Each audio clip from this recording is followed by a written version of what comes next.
Assalamualaikum warahmatullahi wabarakatuh.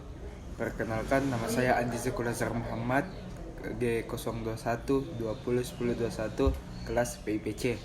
Saya akan membawakan materi tentang tata niaga pertanian. Untuk memanfaatkan waktu, langsung saja masuk ke presentasi. Jadi, di sini saya akan membawakan materi tentang tata niaga pertanian. Sebelum itu, perkenalkan, nama saya Andi Zekulazar Muhammad dengan NIM G021 20 10 21, kelas pengantar ilmu pertanian C. Kemudian di sini ada materinya, yaitu ada 4 macam buah materi. Yang pertama itu ada arti tata niaga, yang kedua itu ada fungsi dan peranan tata niaga, yang ketiga ada lembaga tata niaga, dan yang terakhir adalah jenis pasar. Langsung saja kita masuk ke materi yang pertama. Apa sih arti tata niaga itu? Tata niaga adalah semua kegiatan yang bertujuan untuk memperlancar arus barang dan jasa dari produsen ke konsumen secara paling efisien dengan maksud untuk mencapai permintaan yang efektif. Nah, kemudian ada 2 syarat sistem tata niaga. Yang pertama, mampu menyampaikan hasil-hasil dari petani produsen kepada konsumen dengan biaya semurah-murahnya. Dan adapun yang kedua, mampu mengadakan pembagian yang adil dari keseluruhan harga yang dibayar konsumen terakhir kepada semua pihak yang ikut serta di dalam kegiatan produksi dan tata niaga barang itu. Next, ada fungsi dan peranan tata niaga. Yang pertama itu adalah fungsi-fungsi pertukaran. Semua tindakan untuk memperlancar pemindahan hak milik atas barang dan jasa disebut fungsi pertukaran. Fungsi pertukaran terdiri atas yang pertama fungsi penjualan dan fungsi pembelian. Nah, kemudian ada fungsi-fungsi fisik. Jadi, fungsi fisik itu semua tindakan atau perlakuan terhadap barang sehingga memperoleh kegunaan tempat dan waktu.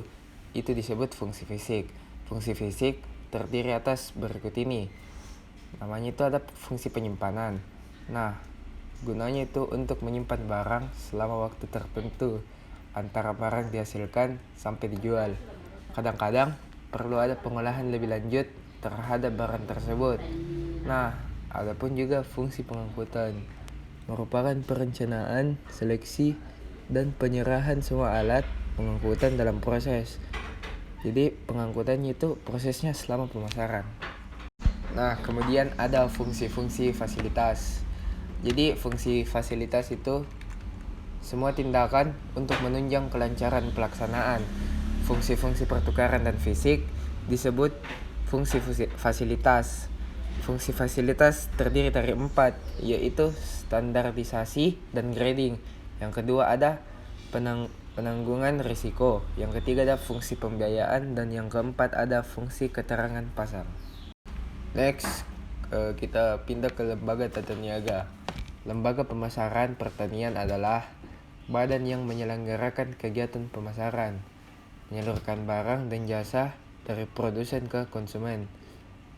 Pasar produk pertanian sekarang mengalami perkembangan yang pesat, yaitu menjadi pasar modern, antara lain dengan hadirnya supermarket di berbagai daerah. Nah, petani pada umumnya menghadapi struktur pasar yang oligopolistik dalam pembelian sarana produksi.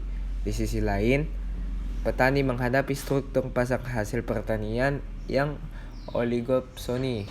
Kondisi ini relatif tidak menguntungkan bagi petani dan keuntungan lebih banyak dinikmati oleh pedagang.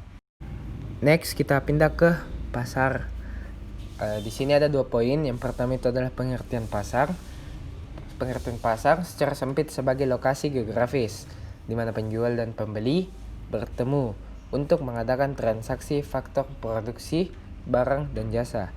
Menurut Marshall, sebagai tempat bertemunya penawaran dan permintaan untuk membentuk harga.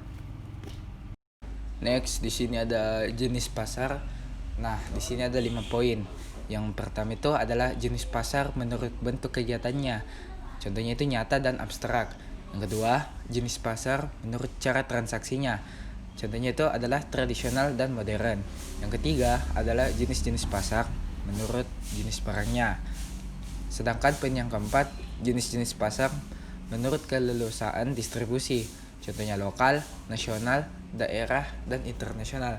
Dan yang kelima itu adalah jenis-jenis pasar menurut struktur. Contohnya itu pasar persaingan sempurna dan tidak sempurna.